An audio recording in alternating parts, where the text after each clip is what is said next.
Welcome back to the Leading Women in Tech podcast. Let me get right into it with you today.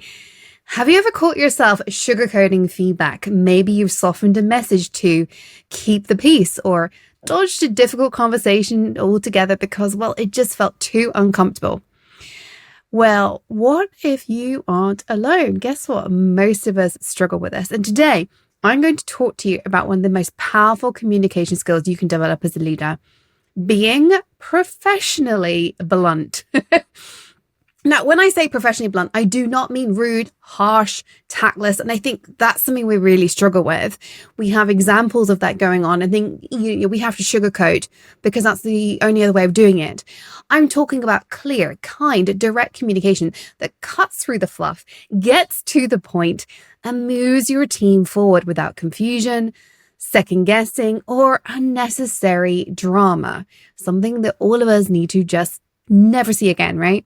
This is something that comes up all the time with my clients. I've had so many brilliant women say to me, Tony, I thought I was being clear, but my team just isn't hearing me.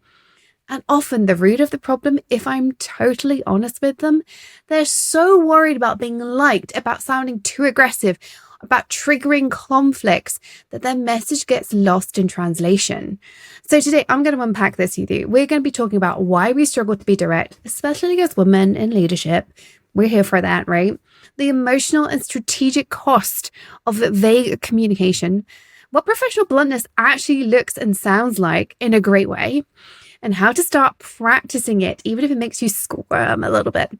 So by the end of today, you have scripts, reframes, practical steps to start showing up with more clarity, confidence, and impact. Let's dive on in.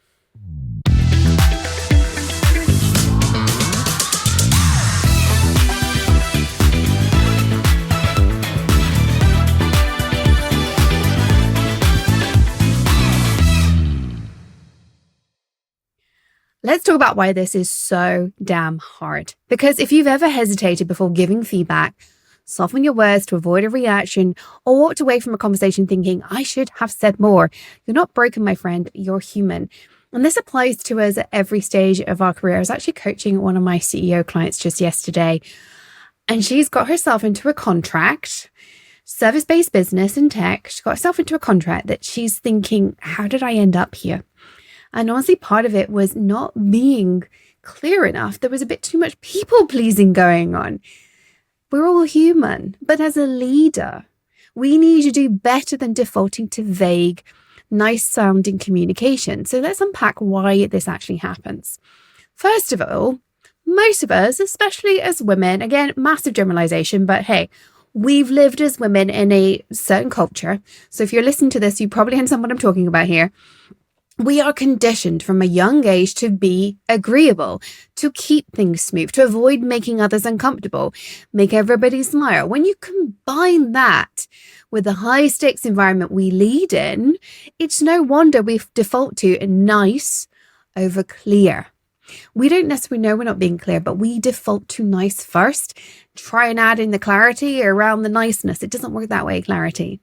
We're praised for being collaborative, punished sometimes very subtly by just lack of opportunities and things like that for being too direct. That conditioning runs so deep in us. And that's the first hurdle to why we behave this way. The second is our emotional load. Because let's be real, being direct often means sitting in discomfort. And again, this comes back to some of the clients I got working with me right now. I'm working with 4 women who I'm training to be coaches. All 4 of them are also leaders. They're training to bring, 3 of them are training to become coaches. One is training to bring coaching into her leadership. And it's so fascinating with them because part of coaching is sitting in discomfort. And you've got to be able to hold that. And I do think this is one of the reasons why we resist giving clear feedback. We're afraid of triggering disappointment and resistance, even the tears, right? It's horrible to sit with somebody who's in tears, but sometimes it's necessary. I'm not saying you should go out to make people cry. Absolutely not. But sometimes when you give some feedback, somebody's having a bad day, it might result that way, and it's okay. If you're already running low on sleep, high stress, 57 Slack messages an hour, that discomfort feels overwhelming. But here's the thing, increasing your emotional capacity to handle discomfort. That's a leadership skill. One of the most important, in fact. If you are running on empty, burned out, anxious, dysregulated, of course your instinct is to avoid tough conversations. You don't have the capacity to hold space for someone else's reaction. That's not weakness. It's your nervous system doing what it thinks will protect you. That's why things like rest, good nutrition, and boundaries aren't just nice to have wellness perks. They're prerequisites for leadership resilience. And by the way, if you're finding that anxiety is constant, your sleep is always disrupted, or you're in a state of chronic overwhelm, please don't just power through. That's a sign to reach out to a mental health professional. Leadership coaching and therapy can be wonderful partners, but they do have different roles. Okay, let's move on to the third piece of this puzzle about why we do this. Excuse my language here, trigger warning. The so-called shit sandwich problem. Let's address this classic. Compliment, criticism, compliment. The strategy is taught with good intentions, but most of the time, it just results in confusion. Your team leaves the conversation unsure what the main message even was. And the important part, the opportunity for growth, the criticism in the middle, gets buried under the politeness. When we're afraid of being too direct, we end up being unclear. And unclear communication, it's not kind. It sets people up to fail. It leads to missed expectations, repeated mistakes, underperformance, and yes, even career stagnation for them and for you. Let me give you a couple of quick examples where this whole thing shows up. One of my clients was finding that her team consistently missed deadlines. She was trying to understand about bandwidth with them, but what she really needed to do was be blunt about the workload and set firmer expectations. Once she did that, performance shifted. And then another client of mine, this client has always just been the nicest woman. She is so nice. She's so kind. She's so loving. I think she probably falls into mother hen performance with her team, but she's an executive. She's a relatively new executive, but she's an executive. She had to come in and show people how serious things were. Her team weren't appreciating the seriousness of a situation. She kept giving them feedback. I think she was doing the shit sandwich. And they just weren't getting it. Eventually, after a conversation with me, she decided to put them on formal performance reviews. And then, stuff hit the fan. She learned at that point from HR that none of them knew there was a problem up until that point. And I said, honestly, my love, that is you failing. That is you failing. Your team should never be surprised by performance review. And they were. So what she learned in a very hard way that day is that she was being too kind and not firm enough. You can have kindness and firmness together and still provide clarity. And then the final one, which kind of touches on where we're going to go next week. A client of mine who has a boss, doesn't necessarily know the job that he's in. My client likes to give suggestions. The problem is some of these are being just ignored. One of the things we're going to dig into next time we have a solo episode, so in 2 weeks' time, we're going to be digging into how to disagree with your boss. She went in, moving away from suggestion making into this needs to happen because she does actually know what's needed in this role. Her boss doesn't. He's never managed this kind of role before. And she shifted to direct, actionable statements. She wasn't just heard, but she ended up being respected. So if you've ever felt like you're not being listened to or your feedback isn't landing, it's time to look at how much you're avoiding clarity in the name of being nice. And today, well, we're here to change that. So what does it mean to be professionally blunt? What does it actually look like? Here's the truth. Most people think bluntness means being harsh, cold, even rude. But real professional bluntness, as I like to call it, is none of those things. It's clear. It's kind through clarity. It's about taking your emotions out of the delivery so you can help someone else move forward without second guessing. Let's get one thing straight. Bluntness is not cruelty. Bluntness is clarity. Being professionally blunt means you respect the person enough to tell them the truth. You trust they are an adult and they can handle it. And you're willing to hold space while they do. And you know what? Most teams, especially high performers, crave this when they actually start receiving it. They don't want ambiguity. They want to know how they're doing, or where the bar is, and how to meet that bar if it requires something different. One of the fastest ways to build trust and respect as a leader is to stop dancing around the point. I will say to my clients regularly often, learn to get to the effing point. And they're like, what? Whether it's your team, your coaching conversations even, that doesn't mean you can't explore in a coaching conversation. But I'm like, where are we going with this, my love? I feel like you're skirting around an issue because it's uncomfortable for you. And my job is to call that out, by the way, as a coach. But your peers, your boss, everybody appreciates you getting real, even if it's hard to hear. Now, that doesn't mean being robotic. It doesn't mean removing compassion. Absolutely not. It means dropping the sugarcoating, owning the message, and communicating it with calm, grounded energy. Because let me just revisit the feedback sandwich thing here, because this is where it often goes wrong. Instead of padding the hard stuff in fluff, give space to the truth. Say the hard thing, then pause. Let it land. Allow the emotional eruption if that's what's going to happen. Remember, the majority of adults have never learned how to deal with their emotions. We weren't trained as children. I'm hoping parenting today is different. But our generation, we weren't given space to feel pain and discomfort and cry and process. We were told to squish it down and carry on. So most adults don't know how to deal with their emotions. And so part of what you're doing is you're giving space for an emotional reaction. Most of us then rush in to feel the awkward silence or the tears.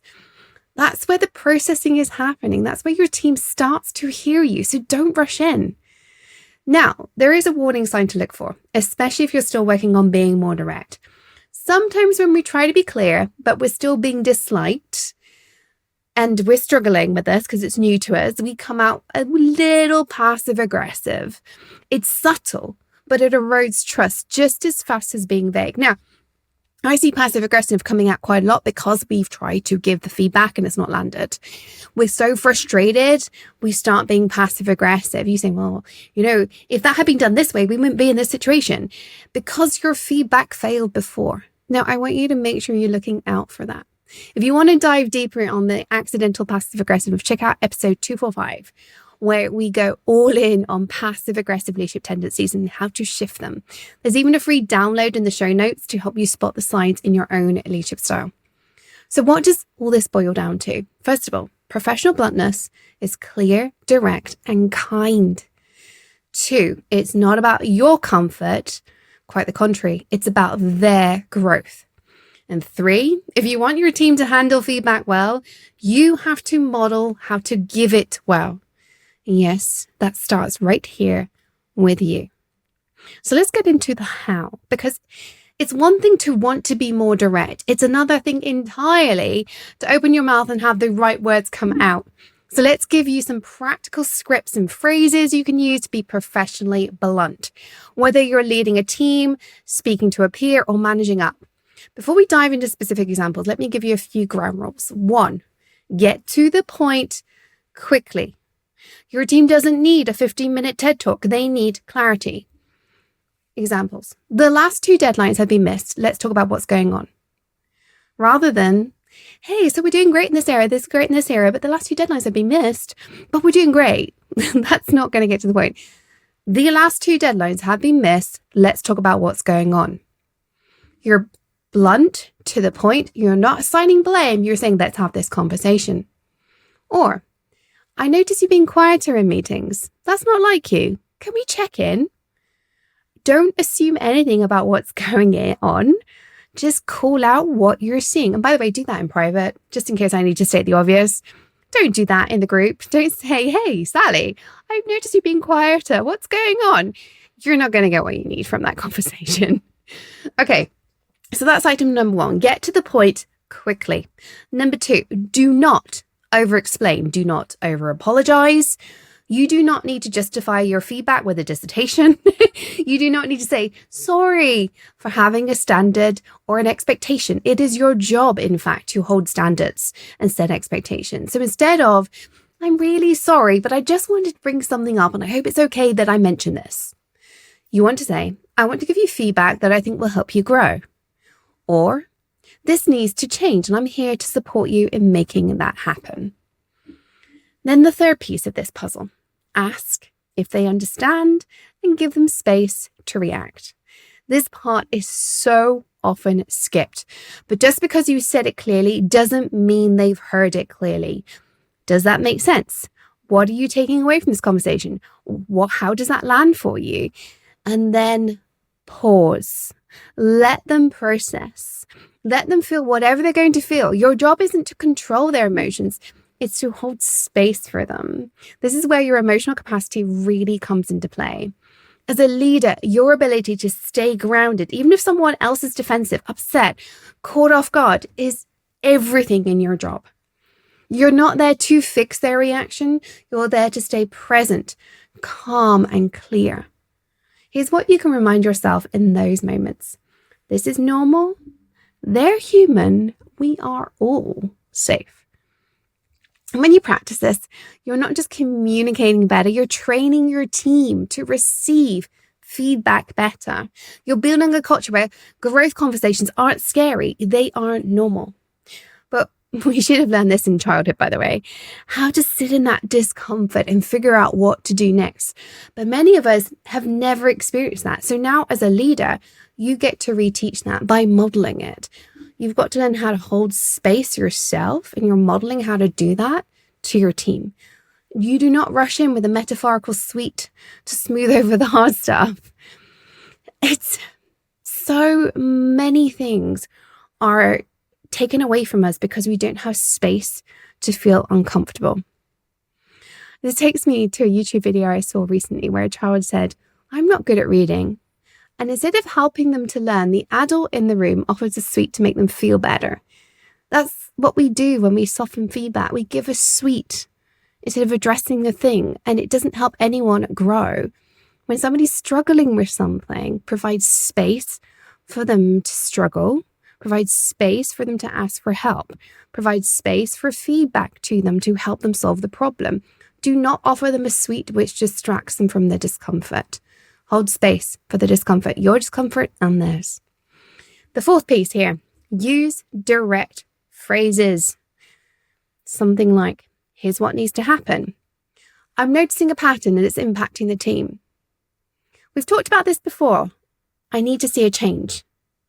This isn't optional." Oh my God, that one there. I get so many clients to use that when they've got a team who thinks work is optional. I'm like, how did you get to the point that your team thinks it's optional to deliver you a weekly report, or it's optional to turn up to a meeting which you don't think is optional? I'm all for cutting back on meetings and all for cutting back on unnecessary work. But if you've decided it's not optional, how on earth is it that your team thinks it is optional? As a leader, that's on you. And then my final phrase, "You're capable of more than this, and I'm here to help you get there." That says you're not alone, but I'm asking for more. You need to learn to do this at all times, because in the final piece is managing up without flinching. And again, we're going to look at this next time too. But with peers and executives, you need to use the same toolkit. To be an effective leader, you need to call things out. So, for example, to be effective in my role, I need clarity on X. Insert the thing. Can we realign? From my perspective, this strategy has risks. Would you be open to hearing them? I've seen this approach create challenges in the past. I'd recommend we explore another path. This isn't just about speaking up. It's about speaking clearly, even when the stakes are high. Some of the things I want you to consider before you launch into something quite uncomfortable like this is how your mindset is at. So here are some questions to ask yourself before you move into one of these uncomfortable direct conversations. What's my actual fear here? What's going on? Why do I feel this way? What's the worst thing that could happen, and how will I handle that? How would I want to receive this feedback? What happens if I don't say the thing at all? Because I think that last one in particular is super powerful. If we understand the costs of not saying it, we will quite often find the gumption, as my mum would say, the gumption, to take action. So these questions help you build your courage muscle, because clarity always requires courage. And the more you do this, it gets so much easier. So at this point, you might be thinking, all right, Tony, this sounds hard. Holding space for someone else's emotions, risking discomfort. Teaching my team to process feedback like emotionally mature adults. Okay. Is it really worth it? Let me give you a resounding hell yes. And here's why. Professional bluntness isn't just about being efficient. It's a leadership superpower that builds trust, drives accountability, and accelerates results. You are being clear. So you build trust because your team knows how to shoot straight. They know it's going to be hard, but they're safe. They know you've got them. They're not second guessing anymore. They know where to go and they know your motives. They don't need to read between the lines and think, is she having a good day or a bad day? What's required here? They know where they stand. And that is psychological safety right there. It's a game changer. Professional bluntness is psychological safety. I know it seems weird, but it is. Second piece here, it drives accountability. When you are clear about expectations, timelines, consequences, your team knows what's expected and what will happen if things do not change. No more, I thought you meant, or, oh, I didn't realize that was urgent, or I didn't know this was a problem. They know because you told them. There's no wiggle room. It's direct, it's kind, and it's without drama. And the final piece here, this accelerates growth. Think about it. How do people grow? Not from being coddled, not from vague feedback and their shit sandwich. They grow from clarity, challenge, and knowledge that they believe they can rise to it. Professional bluntness is a gift. It's a huge gift. And by the way, I think this is something we should all do at home as well. It's harder at home. I will freely admit I don't always get to the point with my family. It is harder, but I think it shows that you care about them enough to tell them the truth. And when you do this consistently, you raise the bar in your relationships. You raise the bar professionally, not just for the individuals, but for the whole organization. And there's a ripple. There's a ripple effect. If you model kind, direct, no fluff communication, your team learns. Your team starts doing it.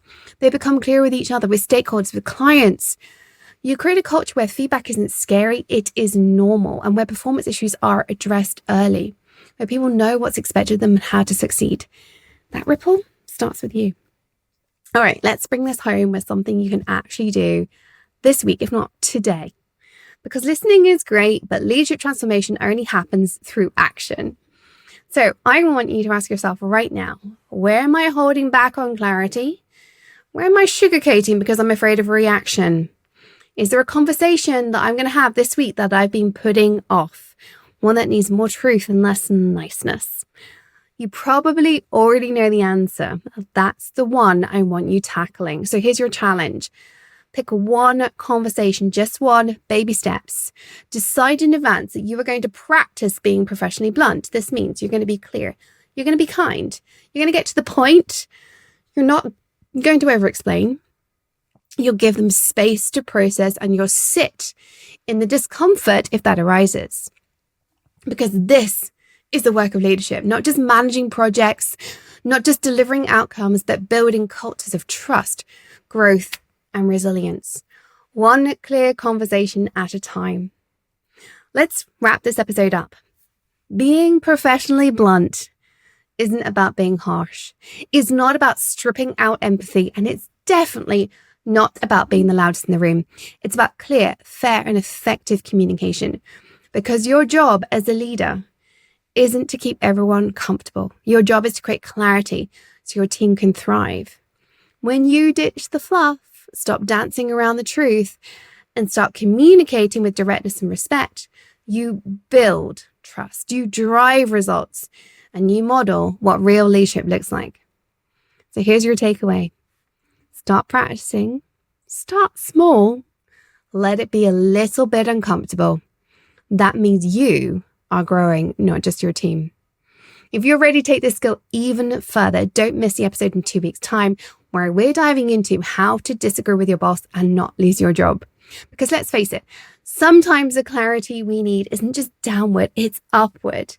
We're going to talk about the power dynamics, healthy disagreement, how to stand your ground strategically without damaging your reputation or relationships.